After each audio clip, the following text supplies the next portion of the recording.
Have you ever asked yourself, what do the people around me need? When you start to pay attention, you'll see needs everywhere. Maybe your bus driver needs your smile, someone in your town probably needs a meal, or maybe some warm socks. The new kid at school might need a place to sit at lunchtime. Your sister might need a listening ear, and for you to zip it while she talks. Your friend who's struggling with science may need a study pal. Maybe your cousin could use a cheerleader at a soccer game. Go, Garrett, go! And I can guarantee your mom or dad needs a helping hand. When you practice looking for what people need, you'll start to see it everywhere. But seeing is only the first step. Once you see a need, then you can do something about it. You can show God's love by meeting some of those needs. Now, we hear about needs all over the world, and sometimes we can help, like sponsoring a child so they can have food and school to go to. But most of the time, it's about showing love to the people right around you. God can give you the vision to see and the creativity to help the people you see every day. When you care enough to do something about someone else's needs, it's like shining a light so others can see God at work. That's why compassion is an amazing way to worship God with your life. Because worship is about more than just singing loud. It's all about living loud.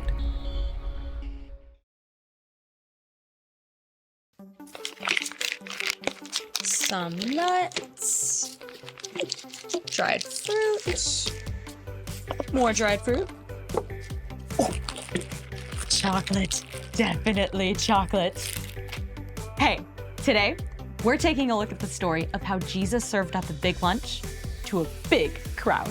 Skylar! One pizza pipe! Ing hot. You okay? Yep.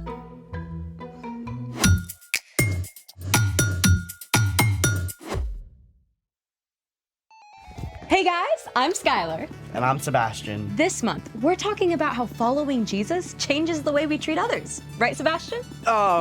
Still not feeling great? I dropped your lunch. Total klutz move. It's okay. I didn't really want pizza. You're literally wearing a pizza shirt. And that growl came directly from your stomach.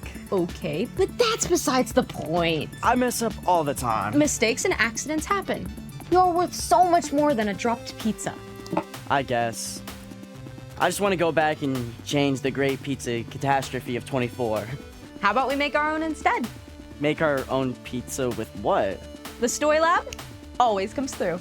Oh, and the snack pantry. I just restocked. Yeah, this could work. Let's make it. Okay, we're all set up. I got some string cheese I can use as pizza cheese. I got some tomato sauce. And I even found a can of anchovies. I definitely did not put those in the snack pantry. I want to try them. We're starting the dough for the pizza crust. You'll need 2 cups of water, 5½ cups of all-purpose flour, 4 tablespoons of olive oil, 2 to 3 teaspoons of salt, 1 to 2 teaspoons of sugar, 1 teaspoon of garlic powder, and a pack of dried yeast.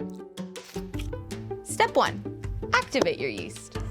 Yeast is a type of microscopic fungus. When it's activated, it pumps up your bread dough to make it soft and fluffy. Oh, so yeast is like microscopic cheerleaders. Okay! Kinda. To activate your yeast, mix the yeast with warm water in a small cup or bowl. Then add some sugar to speed up the activation process.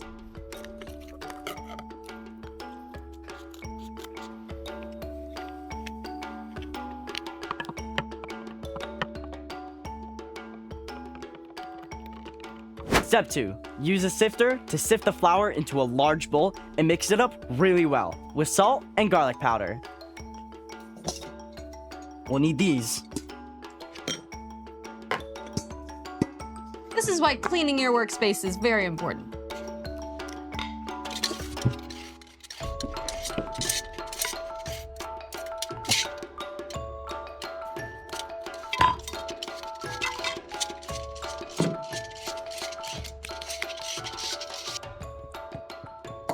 And add salt and garlic powder.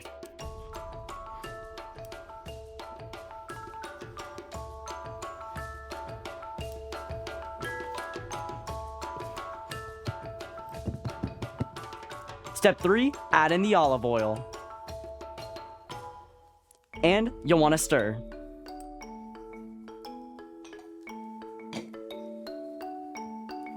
Then, wait 15 minutes for your yeast to finish activating.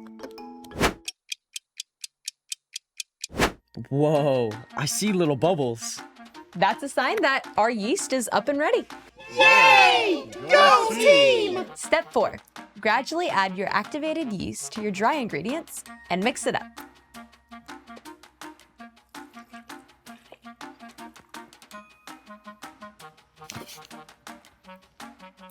You'll need to stir for 5 to 10 minutes until the dough starts coming away from the sides of the bowl. This is a workout. Pizza dough was not made for the weak. I'm gonna use my hands. Okay. This seems a lot more effective. I would recommend using your hands.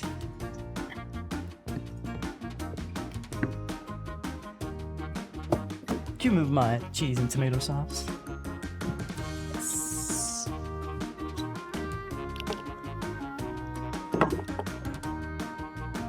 This is a workout. The dough is formed and done. Now it's time for the yeast to help the bread dough grow. Step 5. Put the dough in the bowl. And then cover with aluminum foil and let it rest while the yeast does its thing.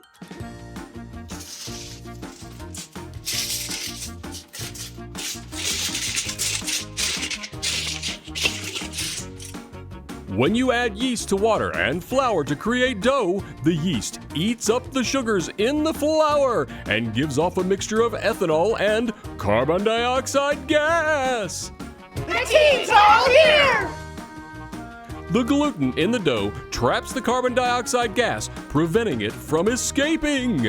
And the more gas that forms, the more the bread dough expands. Go team! Let's get that bread!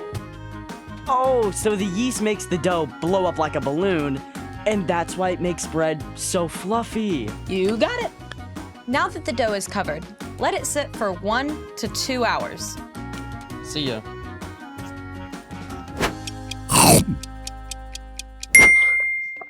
Ooh, let's take a look.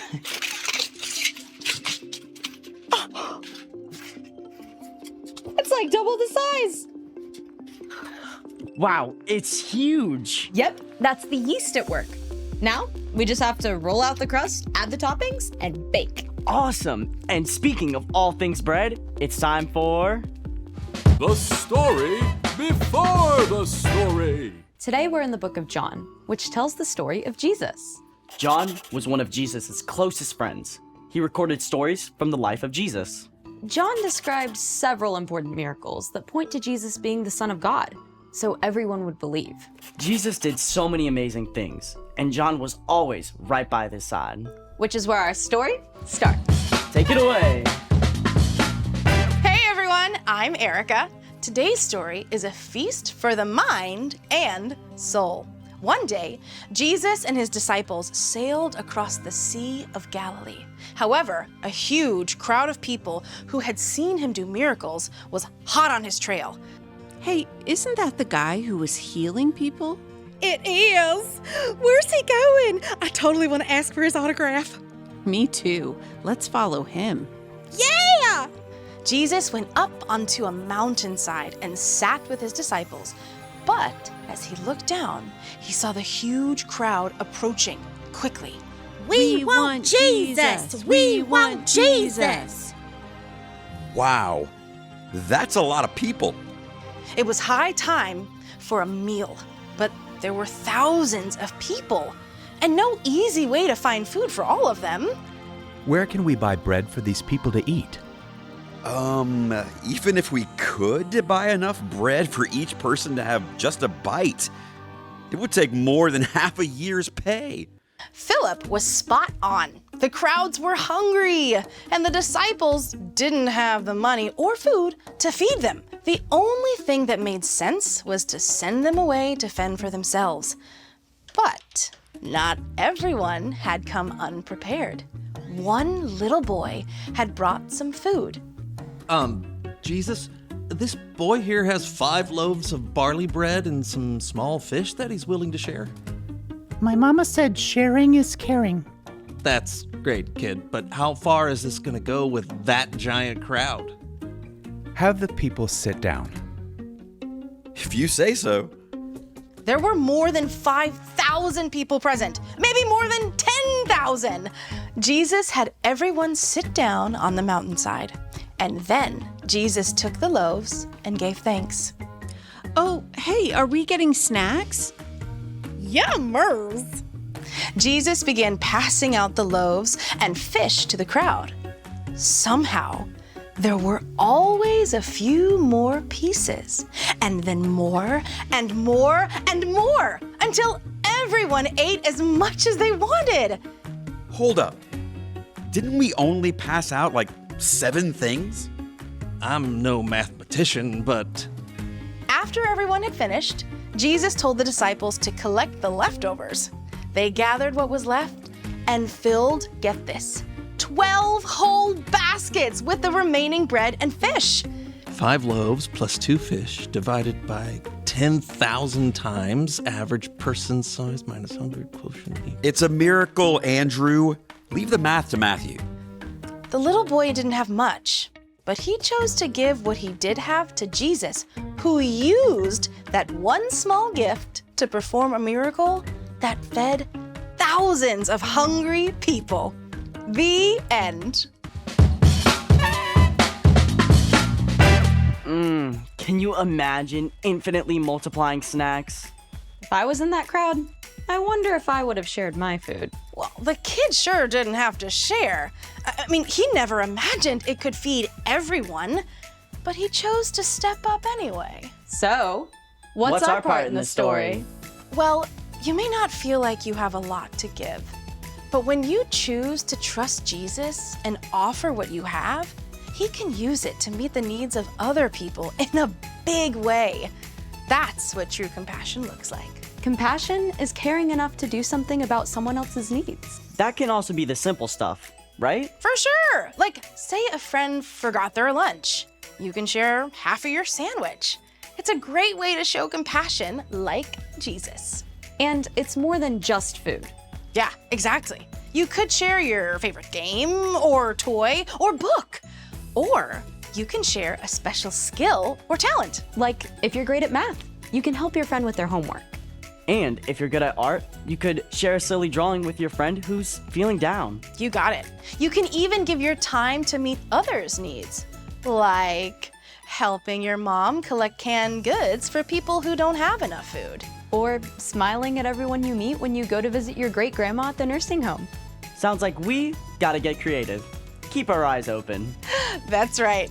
God made you to show compassion like Jesus in your own unique way. See you next time. Bye. So here's the thing. Use what you have to help others. Right now, I would finally like to help you to lunch. Cheers. This is gonna be good. So yummy. How's your half? Anchovies was a mistake. Thanks for joining us in the Story Lab. See you next time. Mm-mm.